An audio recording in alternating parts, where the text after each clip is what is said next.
Саламатсыздарбы, түз эфирде жаңылыктар кызматы, студияда Айзада Тойгонбаева.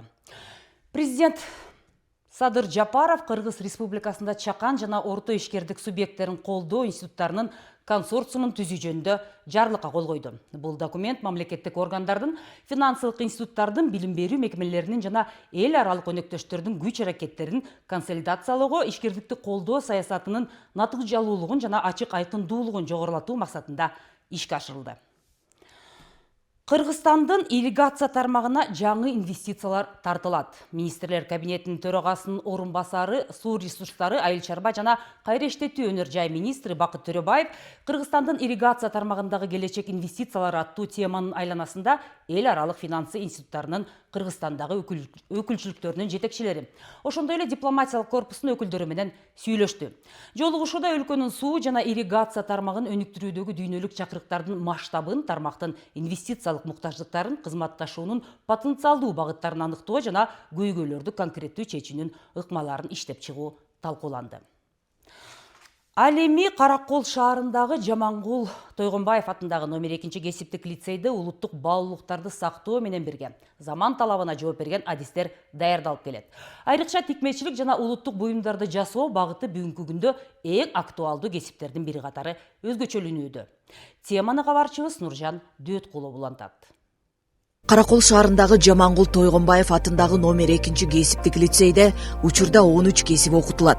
Алардын ичинен эң көп кызыгуу жараткан жана суроо талапка ээ болгон адистик тигүүчү улуттук буюмдарды жасоочу кесиби. Бул багытта билим алып жаткан ар бир окуучу өлкөнүн тикмечилик өндүрүшүнө сапаттуу салым кошууну өзүнүн жарандык жана патриоттук милдети катары кабыл алат.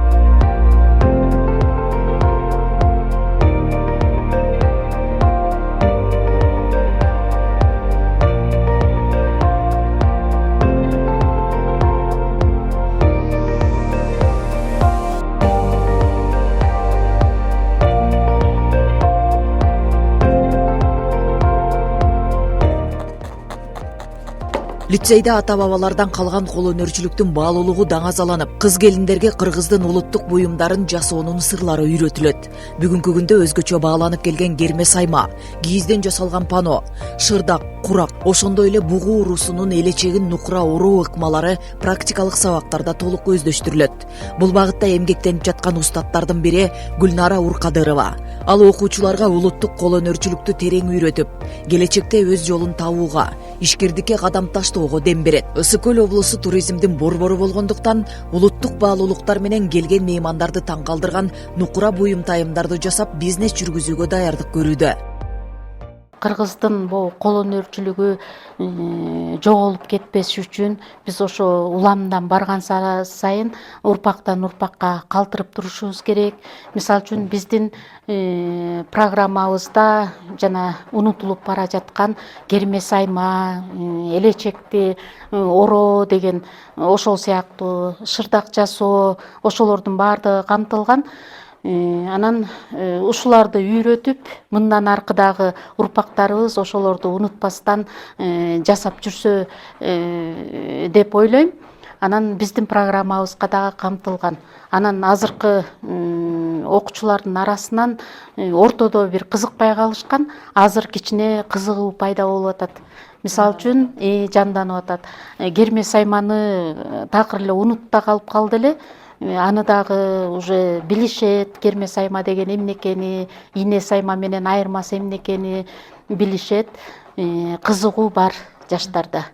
Анан азыркы жашоонун талабы деп ойлойм. Анткени биздин Караколубуз уже туризмдин шаары болуп баратат. Анан туристтер келгенде дагы ошо биздин өзүбүздүн Кыргыздын кол өнөрчүлүгүнө аябай кызыгышат. Лицейдин окуучулары эл аралык деңгээлде да ийгиликтерге жетишүүдө. Алардын бири Нуржамал Жыргалбаева. Ал Орто Азия боюнча Алматы шаарында өткөн эл аралык конкурста кийимдерди тигүү өнөрү менен айырмаланып, 2-орунга ээ болуп байгелүү кайтты. Нуржамалдын айтымында сүйгөн кесиби аркылуу тикмечилик өнөрүн өнүктүрүп, келечекте Кыргызстанды дүйнөлүк деңгээлде тааныткан дизайнер болууну максат кылууда. Ошондой эле ал конкурска сунуштаган кийиминин өзгөчөлүгү тууралуу кеңири айтып берди. Мындай дизайнерликтер чыгарганга мага дем күчтү деген менин эжейим Оразгазиева Венера эжей аябай дем күч берип турат. Жана ушул жерде окуткан эжейлерим баардыгына рахмат. Биз Казакстанга бардык. Ал жерде болсо Turk Skills болду. Ал жерге деген Кыргызстан барды, Түркменстан барды, Өзбекстан барды, дагы өлкөлөр барды. Казакстан өзлөрү да катышты. Бул жерде деген ар бир тигиши маанилүү. Бул жерде өзүбүздүн деген бир 30% деген кол тигиши болуш керек болчу. Анан коздуктары дагы роль ойнойт. Эң биринчи деген скорость керек. Анан бардык тигиштерин, ар бир эмелерин, функцияларын орду менен коюш керек. Ката кетирбегин эметиш керек. Негизи бир сыйра конкурска чейин даярданганбыз. Анан ошол жерден да өзүм ойлоп, өзүм кошкон детальдар да болду. Мисалы кайсыларын коштуң? Мисал үчүн деген морекил коздугун өзүм коштум. Жана мореки гүлүн дагы ошол жерден ойлонуп, өзүм кошуп чыгара калдым. Окуучунун ийгилиги устаттын эмгеги. Нуржамалдын мугалими, устаты Венера Орозгазиева ар бир окуучуга талыкпай билим берип, тикмечилик үйдө да киреше таба турган нан тапкан кесип экенин дайыма эскертип келет. Анын айтымында окуучулары конкурстан жеңиш менен кайтып турганда бул мугалим үчүн чоң дем күч болуп ишине шык берет. Биринчи региондон биринчи место алып кетти. Канча лицейдин арасынан.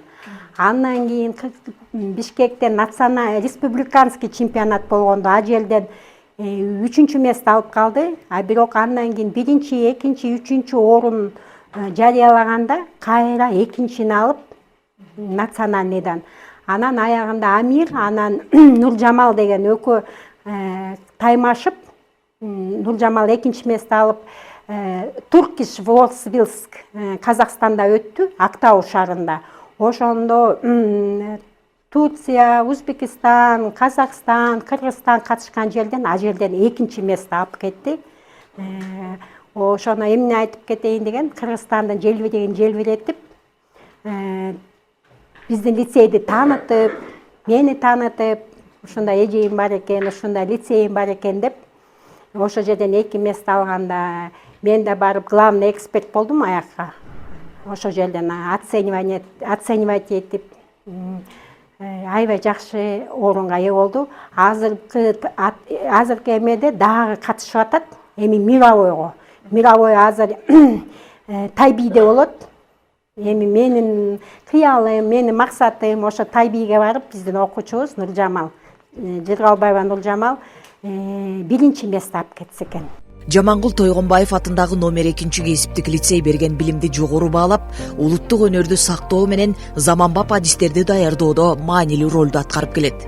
Нуржан Дөөткулова, Батыр Абиев, Мадина Абакирова, Ысыкөл жаңылыктар үчүн Каракол шаарынан.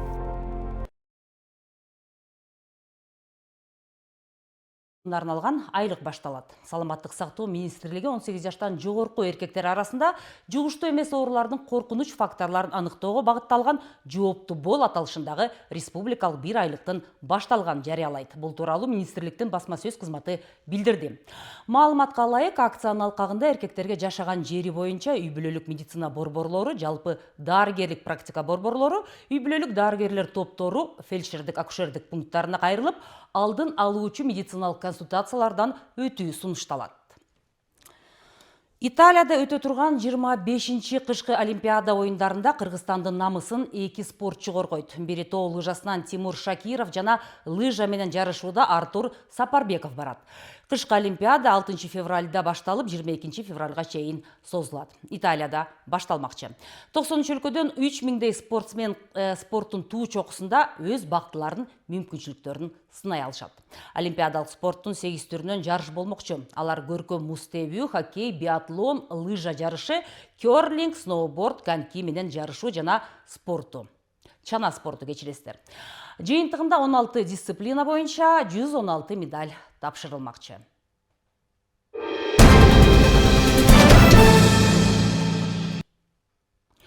Быйыл апрель айында белгилүү жазуучу, драматург Бексултан Жакиев көзү тирүү болгондо 90 жашка чыкмак. Жакында Тоң райондук китепканасында атактуу жазуучуну эскерүү иш-чарасы өттү.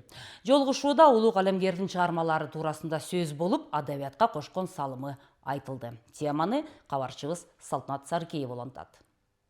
Кыргыз эл баатыры жазуучу драматург Бексултан Жакиевдин көзү тирүү болгондо быйыл 90 жашка толмок. Улуу калемгер Тоңрайын Бөкөнбаев айылында жарык дүйнөгө келген. Бексултан Жакиев коомчулукта атанын тагдыр аттуу драмасы менен таанылган. Анда драматург кайраттуу карыянын согуш кесепетинен башына түшкөн оор кайгысы аркылуу бүткүл элдин муңун чагылдырган. Бул чыгарма Кыргыз драма театрында 500дөн ашык жолу коюлган 90-жылдык эскерүү иш-чарасын Тоңрайындык китепканасы уюштуруп, ага жазуучунун жакындары, мектеп, лицей окуучулары катышты. Бул кишинин басып өткөн жолу ушул өмүр өтөт билинбейт деген китебинде болгон өзүнүн башынан өткөн окуясын өмүр баянын жазылган экен. Биз дагы ошо өзүбүздүн окурмандарыбызды ошо Бексултан Жакиевдин өмүр өтөт билинбейт деген китебин окууга чакырып кетет элек. Андан тышкары дагы бул атабыздын иштери аябай чоң иштерде калтырып кеткен экен. Эскерүү иш-чарасын алкаганда өмүр өтөт билинбей аттуу китебинин бет ачары болду.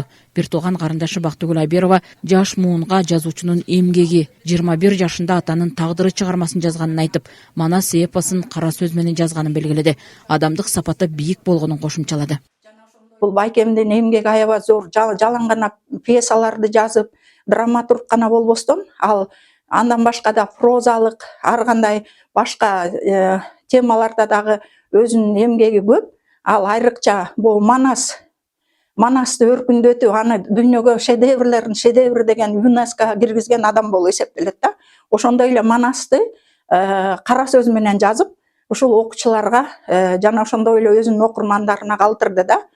Анан эмне дейбиз? Мындан башка да аябай көп чыгар. Андан тышкары айтыш коомунда дагы жетектеп, ушул айтышка дагы аябай көп көңүл бурду да. Кыргыз элинин маданиятын көтөрөм, ошо кыргыз элинин баардык жактан өнсө экен, кыргыз элим келечекте бир өнүккөн мамлекеттердин катарына кошулса экен деп аябай эмгек кылды. Бексултан Жакиев болсо, ал болсо өзү Бөкөнбайдан чыккан, Бөкөнбайдан чыгып жазуучу болуп чыккан. Бүгүн болсо ошонун чыгармаларын окуп атабыз. Алардын ичинен Атанын тагдыры, Эртең жаңы жыл деген чыгармаларын окуп чыктым мен. Бексултан Жакиевдин Мен кыял, Алтын аяк, Өкүм, Эртең жаңы жыл, Жолугушуу, Күттүргөн жаз да келер, Жүрөлүчү жүрөгү оорутпай, Жаза жана башка драмалары бар. Жазуучу драматург Бексултан Жакиев 85 жаш кураганда дүйнөдөн кайткан. Ал кыргыз адабиятына кошкон зор салым үчүн кыргыз эл баатыры наамына татыган. Салтанат Керимкул кызы, Данияр Акунов, Мадина Бакирова, Ысык көл жаңылыктары, Тоң районунан. Шашылыш билдирүү. Кыргызстандын тоолуу райондарында кар көчкү түшүшү күтүлүүдө. Бул тууралуу Өзгөчө кырдаалдар министрлиги билдирди. Маалыматка ылайык, бүгүн 2 февралда Бишкек-Ош унаа жолунун 198-255 чакырымдарында Ала Бел ашуусунда жана Чичкан Капчык айылында, Каракол Эңилчек унаа жолунун 45-90 чакырымдарындагы Чоң Ашуу ашуусунда кар көчкү түшүүсү жана кар күрткүсү күтүлүүдө. Жолдор тайгак болуп муз тоңот, унаалардын ортосундагы аралык 500 метрден кем болбошу керек. Ушул саатка өлкөдөгү жана облус ичиндеги эң эле маанилүү жаңылыктар менен тааныштыңыздар. Иш күнүңүздөр көңүлдүү улансын, саламатта калыңыздар.